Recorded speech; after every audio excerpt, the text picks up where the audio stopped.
Marcos 4, versículo 35. Naquele dia, sendo já tarde, disse Jesus: passemos para outra margem. E eles, despedindo a multidão, o levaram assim como estava no barco, e outros barcos o seguiam. Ora, levantou-se o grande temporal de vento e ondas, e se arremessavam contra o barco, de modo que o mesmo já se estava a encher-se de água. E Jesus estava na popa, dormindo sob o travesseiro. Eles o despertaram e lhe disseram: Mestre, não te importa que pereçamos? E ele, despertando, repreendeu o vento e disse ao mar: acalma-te e emudece. O vento se aquietou e fez-se grande bonança. Então eles dizem: por que sois assim tímidos? Como é que não tendes fé? E eles, possuídos de grande temor, diziam uns aos outros: quem é esse que até o vento e o mar lhe obedecem? Então eu queria só destacar 3 pontinhos nesse texto. É interessante como a tempestade, os problemas, a sensação que nós temos que os problemas nos procuram, né? E se você ler o capítulo seguinte, fala do Gadareno, olha como é que começa o Gadareno. Logo depois que ele acalma a tempestade, o capítulo seguinte começa assim: entremente chegaram à outra margem do mar, a terra dos Gerazenos. Ao desembarcar, logo veio dos sepulcros ao seu encontro um homem possesso. Então, ou seja, Jesus desembarca, lida com uma tempestade enorme, chega do outro lado, graças a Deus, eu vou ter um tempo de alívio. Não, ele vem ao encontro, mais uma situação a enfrentar. Então, o que acontece, meus irmãos, na nossa vida? Uma das coisas importantes para nós, a gente pode ficar indignado, como os discípulos, né? Tu não te importas, ficarmos chateados, nós podemos ter medo, nós podemos ficar frustrados, nós podemos ficar... Várias situações vão acontecer num primeiro momento. Mas eu queria desafiar os irmãos o seguinte: nós precisamos entender que nós fomos colocados na Terra para resolver problemas. Então, não tem muita alternativa senão a gente entender que os problemas vão nos procurar. O que o mundo procura hoje? O mundo procura Cristo. As pessoas estão carentes, estão com um vazio, as nações estão com vazio. Existe conflito racial porque as pessoas estão clamando por solução, elas estão clamando por ajuda, os governos não sabem o que fazer. Todo mundo nesse planeta clama por uma solução e a solução é Cristo. Cristo é a resposta. E sabe onde Cristo está? Dentro de você e eu.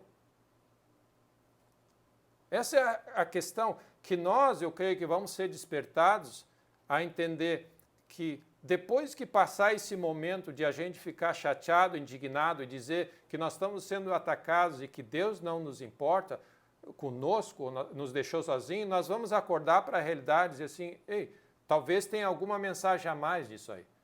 E aí nós vamos perceber que é o que aconteceu com Esther, que Esther, quando foi colocada naquela pressão, depois que ela percebeu, ei, você nasceu para resolver esse problema dessa nação.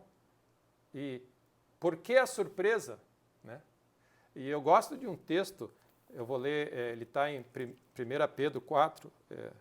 1 Pedro 4, ele fala bem, ele expressa, às vezes, a minha frustração em alguns momentos, e eu leio esse texto, que diz assim, 1 Pedro 4, 12, diz assim: amados, ele pega leve, né? Chama amados, só para dar uma aliviada.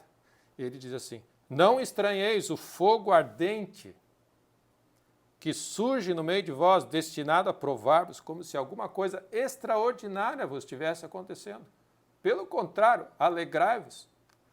Então, ele está dizendo assim: não te surpreenda. Esse é o texto, esse é o que eu queria destacar. Não te surpreenda com a pressão e com tudo que está acontecendo. Então, meu primeiro ponto é isso. Os problemas estão procurando por Jesus e Jesus está em nós. Cristo em nós, a esperança da glória. Amém. Qual é a solução do mundo? Cristo é a resposta. E onde está Cristo? Está dentro de nós. Então, o que vai acontecer? Sem saber,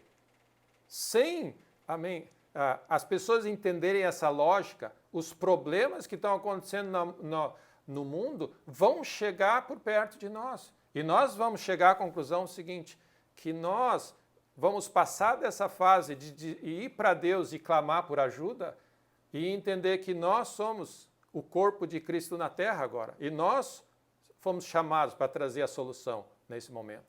Então, eu creio que muda um pouco a nossa percepção de você perceber, entendeu? Eu acho interessante a lógica de Deus, né? Ele veio trazer solução para a terra e a solução é Cristo. Amém? E ele resolveu botar Cristo dentro de nós. Amém? E aí ele está dizendo assim, pessoal, talvez vocês não sabiam de toda essa situação do meu plano, mas a resposta é vocês são a solução para esse mundo. A igreja é a solução para esse mundo. Amém? A igreja é a solução para esse mundo. Então, mudou a perspectiva. E essa é a razão porque Jesus disse para os discípulos, onde está a fé de vocês? A expectativa era que eles começassem a atuar nesse momento. Então, o meu primeiro ponto é isso. Amém. Os problemas vão nos procurar porque nós carregamos a solução. E quando nós acordarmos a isso, eu creio que nós vamos lidar diferente com os problemas. O segundo ponto que eu queria destacar é, como eu disse, nesse contexto que nós vivemos,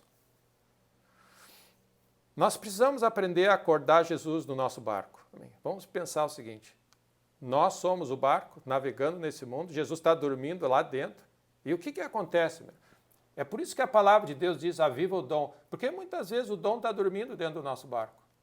E aí, às vezes, é só a pressão do lado de fora que faz a gente desesperar, e aí a gente olha e percebe o seguinte, não, Cristo está dentro de mim, eu fui ungido para esse momento, o Espírito de Deus vive em mim, e parece que você tem que procurar ir até Jesus, né, e dizer, Jesus, onde tu está? Eu falei assim, não, estou bem aqui. E esse é o conceito de aviva, desperta o dom, acorda dentro de nós, é essa realidade, dentro de nós, Cristo vive em nós, e maior é aquele que está em nós do que aquele que está no mundo. Então, é uma questão, de novo, de nós percebermos o plano glorioso de Deus e mudarmos um pouco. Eu creio que uma das coisas que nós vamos perceber nessa hora é a igreja inverter essa solução. E por causa dessa grande pressão que nós estamos vendo, nós estamos procurando ajuda para nós mesmos. E Deus está dizendo, pessoal, para vocês, é claro que tem ajuda, vocês são meus filhos, mas vocês estão na terra para ser solução para o que está acontecendo exatamente nessa hora. Seja em nível de economia, seja em nível de família, seja em nível de governo, seja em nível de prefeitura. Eu posso afirmar, os prefeitos precisam da ajuda da igreja, o nosso presidente precisa da ajuda da igreja, os empresários precisam da ajuda da igreja, o ministro da saúde precisa da ajuda da igreja. Nós carregamos a solução para o que está acontecendo nessa terra. E a igreja precisa se levantar e mudar a postura, ao invés de correr e dizer, Deus me ajuda. Eu falo assim, ei, onde está a fé de vocês? Vocês já foram ajudados, o Espírito de vocês está em vós, vocês foram cheios e renovados. Então, esse processo que Jesus deu aos discípulos, dizer, onde está a fé de vocês? Nós precisamos fazer. Nessa hora, eu creio de maneira geral, a igreja toda está fazendo isso. Nós estamos aqui na pressão, indo para dentro do barco e olhando, onde está Jesus? Né? E nós estamos procurando, dentro dos nossos negócios, dentro da nossa família, dentro de nós mesmos, o que eu faço? E nós vamos achar a fé está ali dentro, Cristo está em nós, amém? O Espírito de Deus está ali, e eu oro que o Espírito Santo de Deus, amém, cresça e seja avivado no teu Espírito. Como Paulo diz para Timóteo, aviva o dom, o Espírito de Deus está ali dentro, muitas vezes dormindo, amém? Porque nós deixamos isso, de alguma maneira, ele mais quieto de lado. O Espírito Santo de Deus quer tomar frente e quer, amém, fazer de nós aqueles que vão ser os que vão trazer a solução. Amém. Esther teve esse momento, essa mudança de pensamento. Esther disse, o que eu faço? E aí Mordecai, figura do Espírito, disse para ela, Tu é a resposta. Tu é a resposta. E ela olhou. E nós podemos dizer, Cristo em nós é a esperança da glória para esse mundo. Então, que Deus te ajude nessa hora a mudar a perspectiva. Eu gosto uma vez, eu recebi uma ilustração tremenda de uma pessoa que contava aquela história da mulher com fluxo de sangue que tocou em Jesus.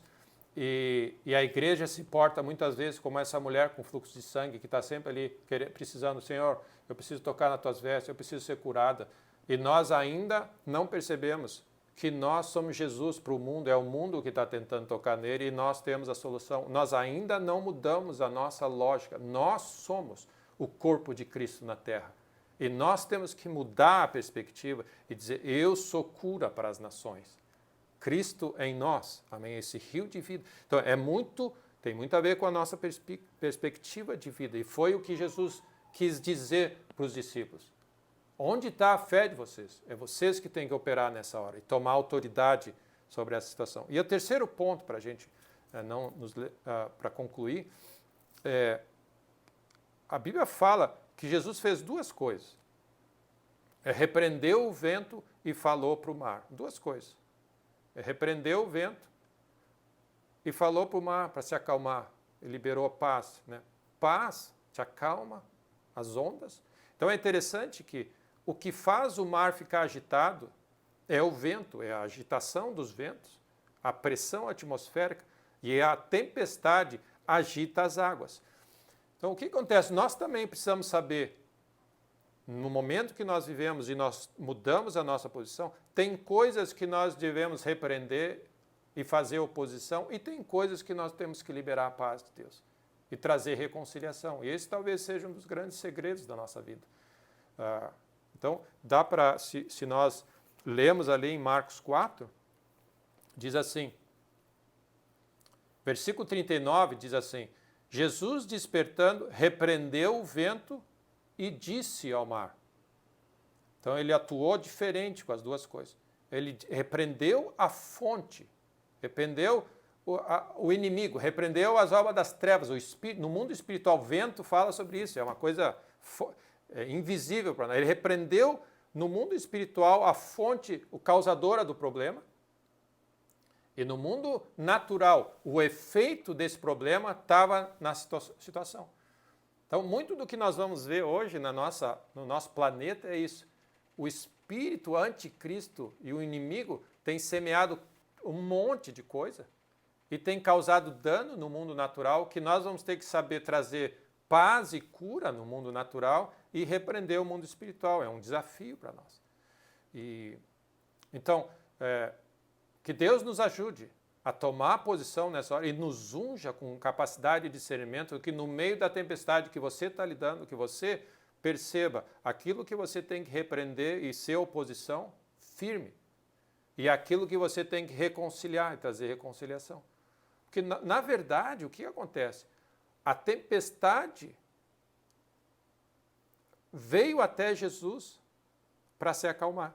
Assim como o endemoniado, o gadareno, ele foi até Jesus e recebeu paz. O espírito foi embora e ele se aquietou e pôde ser restaurado. Então, nós vamos ver isso. As tempestades que nos cercam estão esperando a nossa voz de comando, a nossa ação e a nossa voz de comando para operar.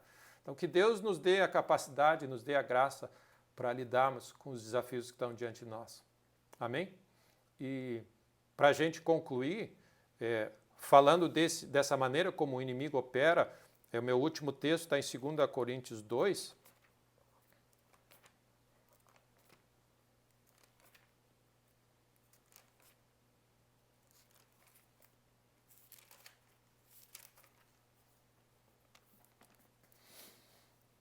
Segunda Coríntios 2, diz assim, a quem perdoais alguma coisa.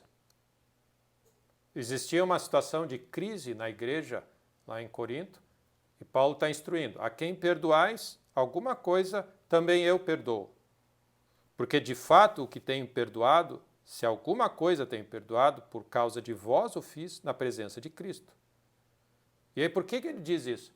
para que Satanás não alcance vantagem sobre nós, pois não lhe ignoramos os desígnios. Então, o que Paulo está dizendo? Esse assunto de nós repreendermos o inimigo, discernirmos como ele opera, porque ele diz assim, ó, nós não ignoramos, nós não somos, nós não estamos aqui dando de, tipo assim, nós não desconhecemos, nós somos conhecedores. O inimigo, ele é sujo, ele tem os esquemas dele, ele tem as tramóias dele, ele tem o esquema dele. Nós não somos ignorantes dessas tramóias. E o que nós não queremos é o que o inimigo tire proveito e se aproveite dessa situação. E uma das coisas fundamentais para o inimigo não tirar proveito dessa situação é manter o teu coração puro e andar em perdão. É não deixar, é esse discernimento, entender a nossa luta não é contra sangue e carne, é discernir o que tem que ser repreendido e discernir o que tem que ser reconciliado. E tem que trazer paz e solução.